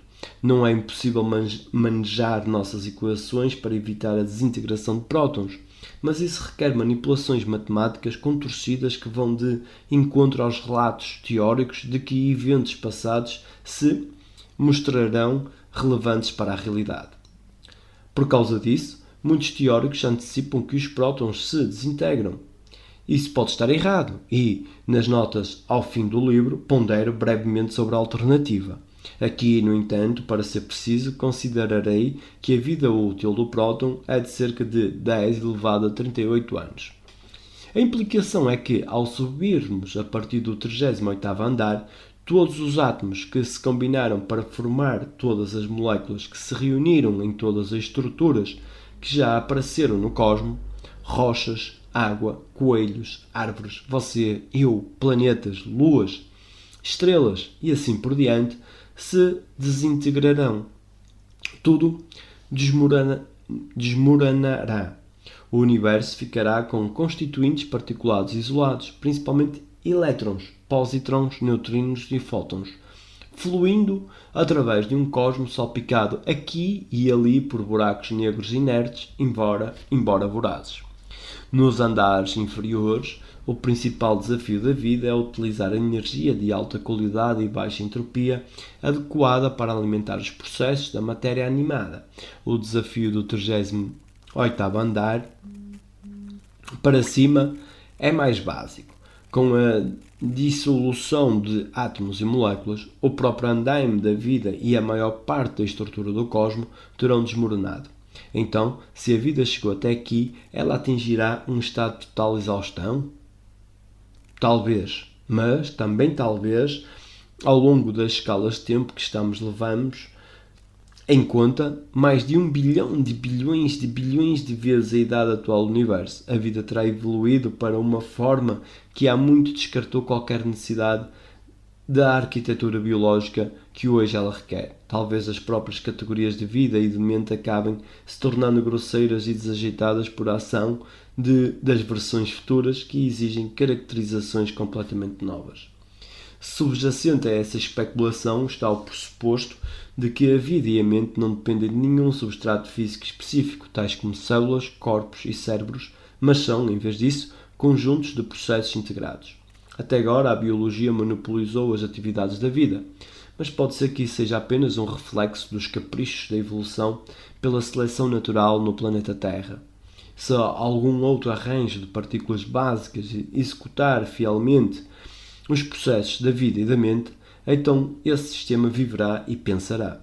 Nossa abordagem aqui é adotar a perspectiva mais ampla e cogitar a possibilidade de que, mesmo na ausência de átomos e moléculas complexos, existe algum tipo de mente pensante. E assim perguntamos, se nossa única restrição, completamente inflexível, é que o processo do pensamento esteja em total conformidade com as leis da física. O pensamento pode persistir por tempo indefinido? Avaliar o futuro do pensamento pode parecer um ato clássico de arrogância.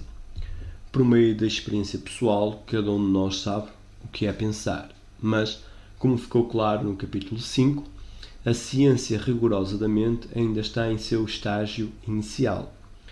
Quanto à ciência do movimento, em 3 séculos, evoluímos das leis de Newton para as de Schrödinger, drasticamente distintas. Então, como poderemos ter a esperança de dizer alguma coisa relevante para o futuro do pensamento ao longo de escalas de tempo para as quais 1 bilhão de séculos são quase imperceptíveis? A questão invoca um de nossos temas centrais. O universo pode e deve ser entendido a partir de uma ampla gama de perspectivas distintas. As explicações resultantes, todas elas relevantes para tipos específicos de perguntas, devem, em última análise, ser sintetizadas em uma narrativa coerente, mas é possível progredir em algumas dessas histórias, mesmo com o conhecimento limitado de muitas outras.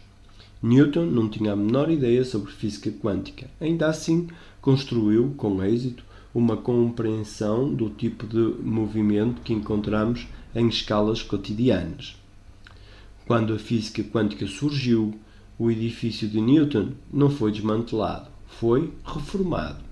A mecânica quântica proporcionou um novo alicerce que aprofundou o alcance da ciência e conferiu à estrutura newtoniana uma interpretação atualizada. Pode ser que as reflexões matemáticas atuais sobre o futuro da mente se mostrem irrelevantes. Afinal, a menos que você esteja particularmente versado na história da física e da filosofia, é provável que nunca tenha ouvido falar da descrição intelectual de movimento de Aristóteles ou da teoria da visão do fogo nos olhos de Empédocles. À medida que nós, humanos, investigamos as coisas, não há dúvida de que entendemos algumas delas, bem, na verdade, muitas delas, de um jeito completamente errado. No entanto, como na física newtoniana, há também a chance de que tais reflexões a respeito da mente um dia sejam consideradas parte de uma narrativa cronológica mais abrangente. É com esse senso de otimismo racional e moderado que ponderamos sobre o futuro distante do pensamento. Em 1979, Freeman Dyson escreveu um artigo visionário sobre o futuro distante da vida e da mente. Nós o tomaremos como modelo e o seguiremos bem de perto, incorporando atualizações baseadas em avanços teóricos e em observações astronómicas mais recentes. O enfoque de Dyson, assim como o nosso ao longo destas páginas, adota uma visão fisicalista da mente, tomando o ato de pensar como um processo físico sujeito às leis físicas em sua totalidade. E, uma vez que estamos razoavelmente a par de como as características gerais do universo evoluirão em direção ao futuro distante, podemos investigar se ainda haverá ambientes propícios ao pensamento. Vamos começar pensando no nosso cérebro. Entre outras qualidades, ele é quente, consome energia de modo contínuo que lhe fornecemos comendo, bebendo e respirando.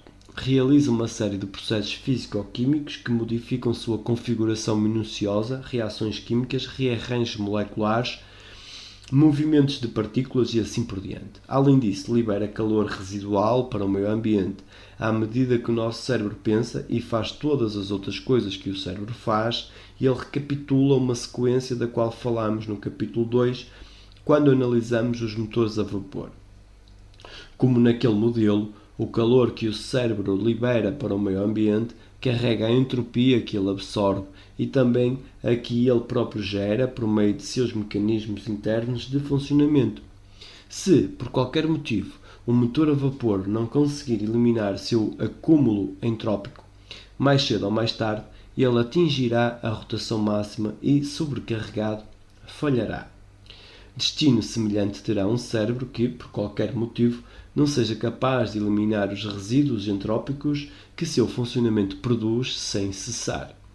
E um cérebro que falha é um cérebro que não pensa mais. Aí reside o potencial desafio à durabilidade do pensamento baseado no cérebro. Conforme o universo avança cada vez mais rumo ao futuro, os cérebros manterão a capacidade de descartar o calor residual que produzem. Ninguém espera que o cérebro humano seja uma presença constante à medida que subimos para andares cada vez mais altos. E, com certeza, quando subirmos o suficiente para os átomos começarem a se desintegrar em partículas mais básicas, aglomerações moleculares complexas de qualquer tipo se tornarão cada vez mais raras. Mas o requisito diagnóstico de ser capaz de expelir o calor residual é tão importante que se aplica a qualquer configuração de qualquer tipo que realize o processo de pensamento. Portanto, a questão essencial é se qualquer entidade desse tipo, vamos chamá-la de pensador, independente de como foi concebida ou construída, pode expelir o calor que seu ato de pensar gera. Se o pensador não conseguir fazer isso, superaquecerá e queimará o próprio lixo entrópico. E, se as restrições impostas pela lei física em um universo em expansão determinarem que todo pensador em todo lugar, mais cedo ou mais tarde, está destinado a falhar nessa tarefa indispensável de eliminar a entropia, o futuro do pensamento estará ameaçado. Para avaliar o futuro do pensamento, precisamos entender a física do pensamento.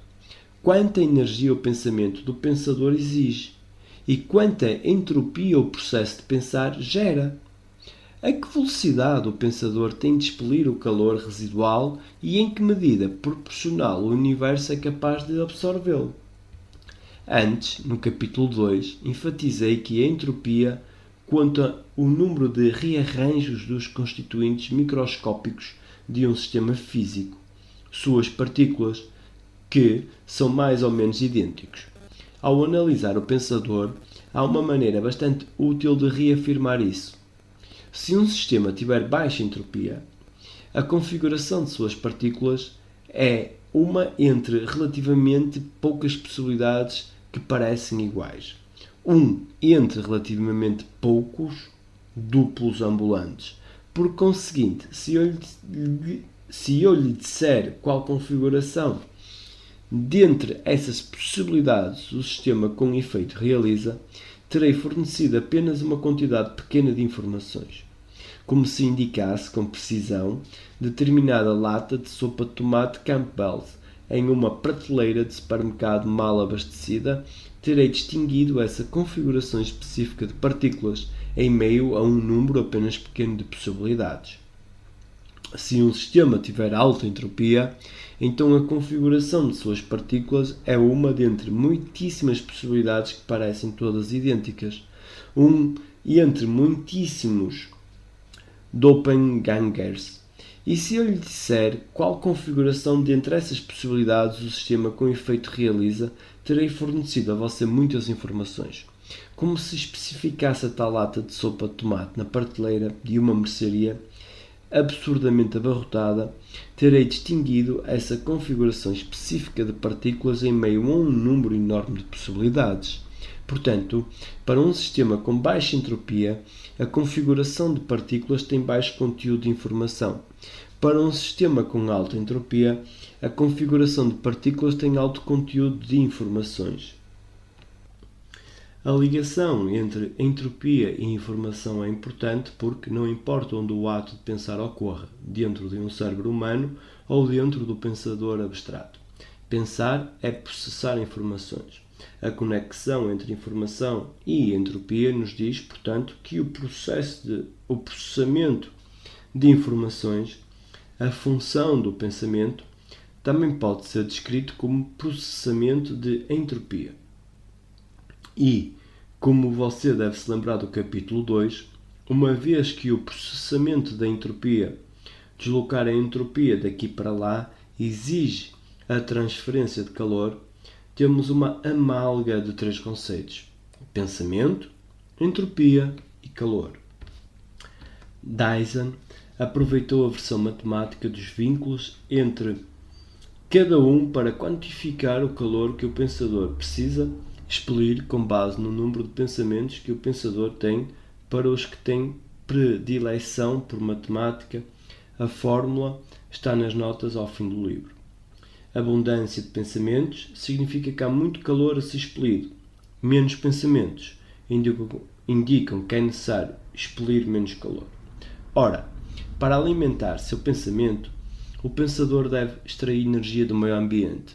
E porque o próprio calor é uma forma de energia, a quantidade de energia que o pensador absorve deve ser pelo menos tão grande quanto a quantidade de calor que o pensador precisa expelir.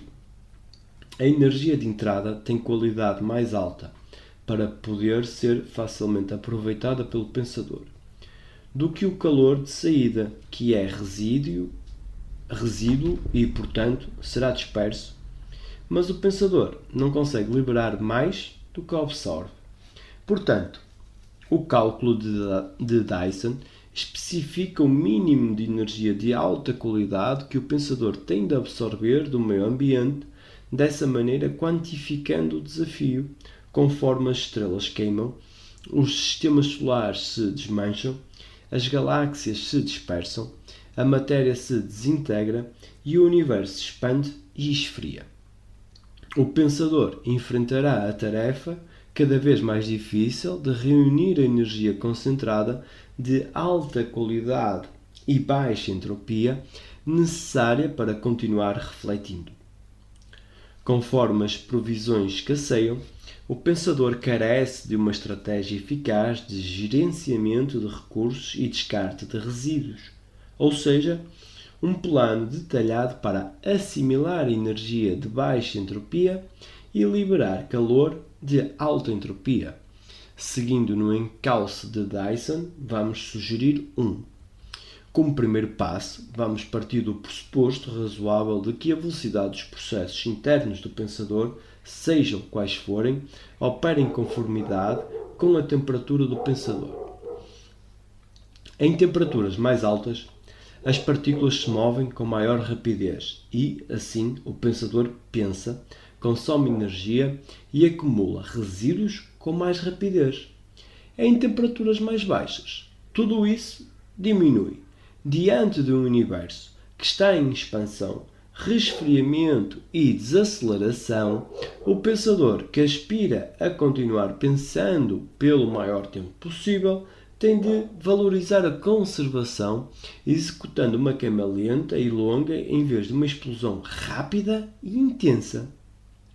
Portanto, aconselhamos o pensador a seguir o exemplo do universo. Com o passar do tempo, ele deve seguir baixando sua temperatura, desacelerando seu pensamento e diminuindo a velocidade em que consome o suprimento decrescente de energia de qualidade do universo. Já que pensar é tudo o que o pensador faz, a perspectiva de pensar mais devagar não é muito atraente. Consolemos o pensador. Você está pensando nisso do jeito errado. Dissemos ao pensador. Como todos os seus processos internos desacelerarão de uma só vez, sua experiência subjetiva não mudará em nada. Você não notará nenhuma alteração no seu ato de pensar. Pode ser que você veja vários processos no meio ambiente ocorrendo com mais velocidade, mas vai parecer que seus pensamentos se mantêm com a vivacidade habitual. Aliviado, o pensador concorda em seguir a estratégia, mas exprime uma última preocupação. Se eu seguir essa abordagem, conseguirei ter novos pensamentos para sempre? Essa é a pergunta decisiva e por isso previmos que o pensador a faria. E estamos prontos. A matemática revela que, assim como um carro cujo consumo de quilómetros por litro fica cada vez mais eficiente quanto mais devagar o motorista dirige, o consumo de pensamento por energia do pensador fica cada vez mais eficiente quanto mais lentamente ele pensa. Ou seja, o pensamento do pensador vai ganhando eficiência conforme a temperatura vai baixando. Por esse motivo, o pensador pode pensar em um número infinito de pensamentos e, por seu turno, exigir apenas um suprimento finito de energia, tanto quanto uma soma infinita como 1 mais meio mais 1/4, mais pode acrescentar termos até totalizar o número finito, neste caso 2. Empolgados, informamos o resultado ao pensador. Ao seguir o plano, você não poderá continuar pensando para sempre, como também terá condições de fazê-lo com um suprimento finito de energia. Regozijando-se, o feliz pensador está prestes a colocar o plano em ação. Mas então, damos de cara com um obstáculo inesperado. Há outro inconveniente da matemática que ignoramos até agora. Mais ou menos da mesma forma, como uma xícara de café mais fria expele menos calor para o meio ambiente do que uma xícara mais quente, quanto mais frio o pensador se torna, menos capaz de liberar o calor residual gerado por seu pensamento ele fica. Você sabe muito pouco a meu respeito. Faz questão de nos lembrar o pensador. Então talvez seja melhor você ser prudente antes de espalhar boatos de que tem problemas em expelir resíduos. Entendido? Essa é, no entanto, a beleza do cálculo. O raciocínio presume apenas que o pensador está sujeito às leis conhecidas da física e é composto de partículas elementares como elétrons. A análise é, portanto, geral. Não precisamos saber nada sobre os detalhes da fisiologia ou da composição do pensador para concluir que, conforme sua temperatura diminui, a taxa na qual ele é capaz de expelir entropia cairá abaixo do índice no qual ele produz entropia. Com essa percepção, não temos escolha a não ser lhe dar a notícia. Embora pensar em temperaturas cada vez mais baixas seja essencial para prolongar o pensamento e também para demandar apenas um suprimento finito de energia, chegará um momento em que a sua entropia aumentará mais rápido do que você é capaz de expeli-la. E, a partir daí, se você tentar pensar mais, queimará nos próprios pensamentos.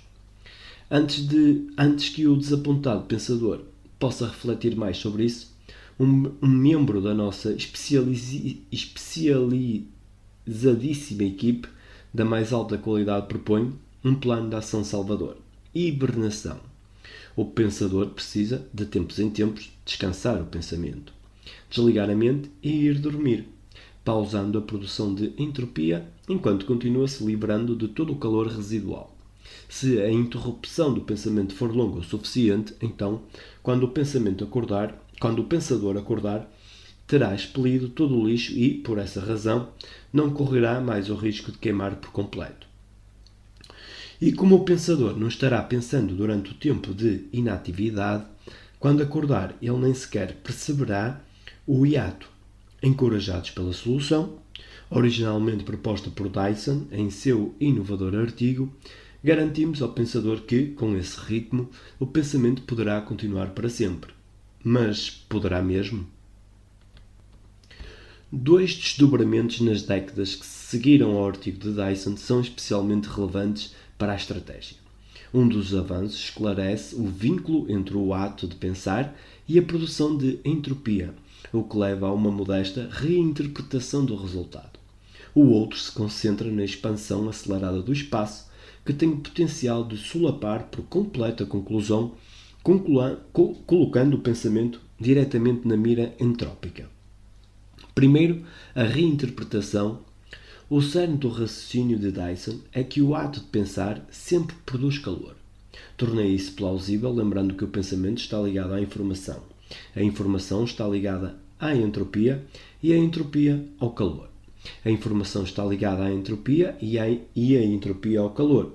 Os vínculos, porém, são sutis e estudos mais recentes, em grande parte provenientes da ciência da computação, demonstram que existem maneiras inteligentes de realizar o processamento de informações elementares como somar 1 mais 1 e obter 2 sem nenhuma degradação de energia.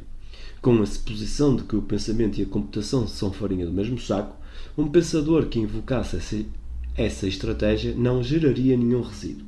No entanto, considerações correlatas oriundas da ciência da computação evidenciam que uma versão da conexão pensamento-entropia-calor que norteou nossa análise inicial permanece intacta, mas tem um sabor um tanto diferente.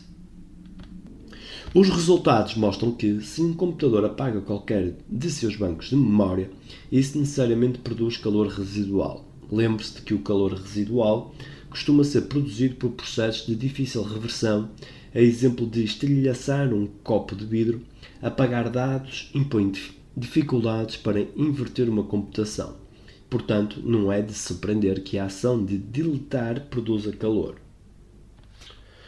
Levando isso em consideração, nosso conselho ao pensador demanda apenas uma modificação suave.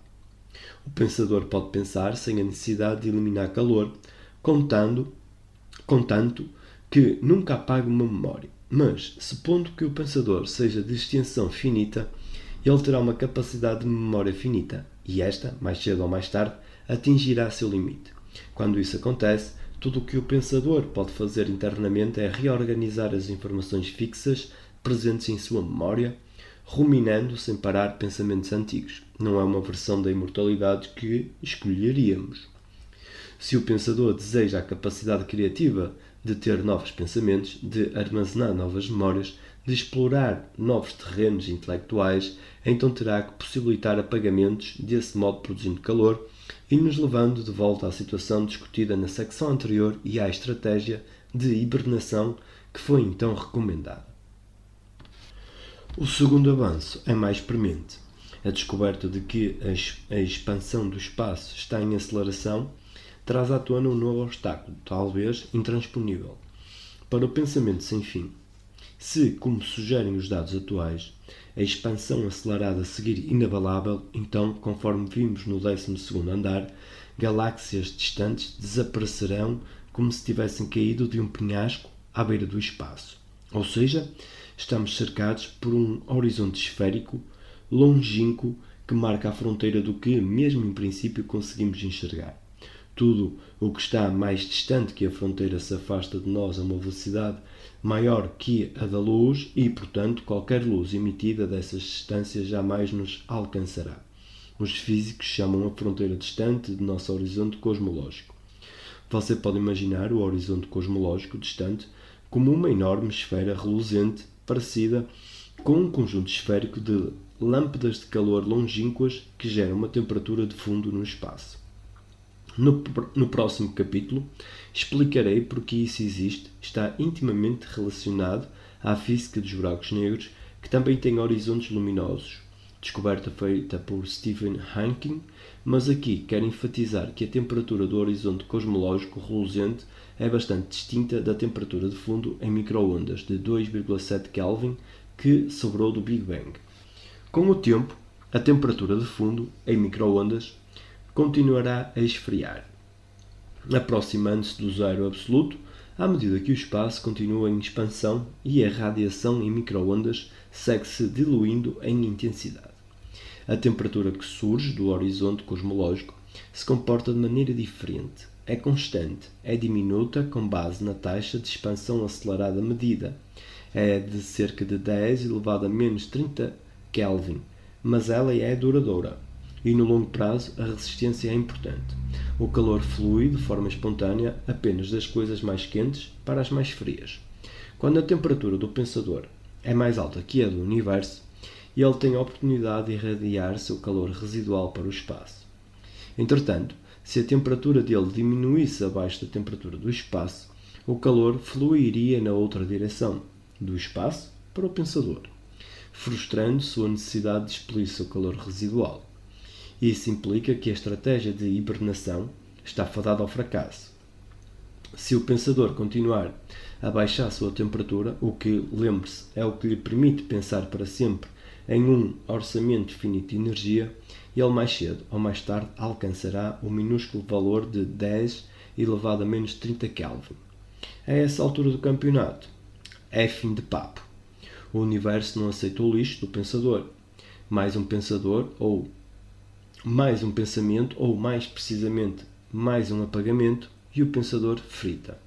A conclusão se baseia na suposição de que a expansão acelerada do espaço permanecerá inalterada. Ninguém sabe se esse será o caso. Pode ser que a aceleração aumente, levando-nos a um grande rasgo, diminuindo ainda mais as perspectivas de vida e pensamento. Ou pode ser que diminua. Isso evitaria um horizonte cosmológico, apagaria as lâmpadas de calor distantes e permitiria que a temperatura do universo diminuísse por tempo indefinido. Como mostraram os físicos Will Caney e Kate Freese, essa possibilidade cosmológica restabeleceria o otimismo original de Dyson, do modo que o pensador, seguindo com aplicado zelo o cronograma de hibernação, poderia continuar pensando para sempre futuro adentro. Longe de mim diminuir um raio solitário de esperança para o futuro do pensamento, mas é útil recapitular em que pé estão as coisas. Toda a nossa cadeia de raciocínio é baseada no otimismo. Em um universo que talvez esteja desprovido de tudo, desde estrelas e planetas até moléculas e átomos, presumimos que o pensador pode existir, enquanto partículas elementares estáveis, elétrons, neutrinos e fótons, por exemplo, flutuam de um lado para o outro. É necessário ter uma imaginação cor-de-rosa de tão otimista para que os olhos da mente concebam a ideia de juntá-los e produzir uma estrutura de pensamento. No entanto, para ter a mente o mais aberta possível, conjeturamos que uma entidade dessa espécie possa ser formada. E é sem dúvida gratificante saber que, se o universo se expande da maneira certa, há pelo menos uma chance de que tais pensadores possam pensar infinitamente. Mesmo assim, é difícil evitar a conclusão de que o futuro distante do pensamento é precário. De fato, se a expansão acelerada não retardar seu ritmo, chegará um momento em que o pensamento fará sua mesura final para a plateia e sairá de cena. Nosso entendimento é grosseiro demais para fazer uma previsão exata. Contudo, números aproximados sugerem que isso poderia acontecer nos próximos 10 elevado a 50 anos. Uma grande incógnita, como observamos no início, é se a vida inteligente será capaz de interceder no desdobramento cósmico, talvez afetando a evolução de estrelas e galáxias, minando fontes imprevistas de energia de alta qualidade ou mesmo controlando a taxa de dispersão espacial. Em face da complexidade da inteligência, é impossível fazer qualquer consideração que vá além de conjunturas absurdas, motivo pelo qual escolhi evitar essas influências. Assim, deixando de lado a intervenção inteligente e obedecendo diligentemente à segunda lei da termodinâmica, concluímos que, quando subimos ao 50º andar, o universo pode muito bem ter hospedado seu pensamento derradeiro. A julgar pela maioria das escalas que os humanos analisaram em profundidade, 10 elevado a 50 anos é um período espetacularmente longo. Pode abranger o intervalo de tempo desde o Big Bang até hoje mais de 1 bilhão de bilhões de bilhões de bilhões de vezes. No entanto, quando examinados na escala de tempo, digamos do 75º andar, 10 elevado a 50 anos é um período fugaz, muito menor, ridiculamente menor do que nossa experiência de um atraso de tempo entre acender uma luminária de mesa e a luz alcançar nossos olhos. E, é claro, se o universo é eterno, qualquer duração de tempo, por mais longo que seja, dá a impressão de ser infinitesimal. Narrada na perspectiva dessas escalas mais longas, a contabilidade cosmológica seria assim. Um momento depois do Big Bang, a vida surgiu. Brevemente avaliou sua existência dentro de um cosmo indiferente e se dissolveu. É uma recapitulação cósmica do lamento de Pozzo, enquanto ele repreende os que estão à espera de Godot. Dão à luz, já à beira do túmulo. O dia reluz por um instante, depois, mais uma vez, volta a cair a noite. Para alguns, esse futuro é sombrio. Mesmo com sua compreensão mais rudimentar de meados do século XX, Bertrand Russell, cuja avaliação vimos no capítulo 2, certamente o considerava desolador. Minha concepção é diferente. A meu ver, o futuro que a ciência vislumbra na atualidade realça como nosso momento de pensamento, nosso instante de luz, é ao mesmo tempo raro, maravilhoso e precioso.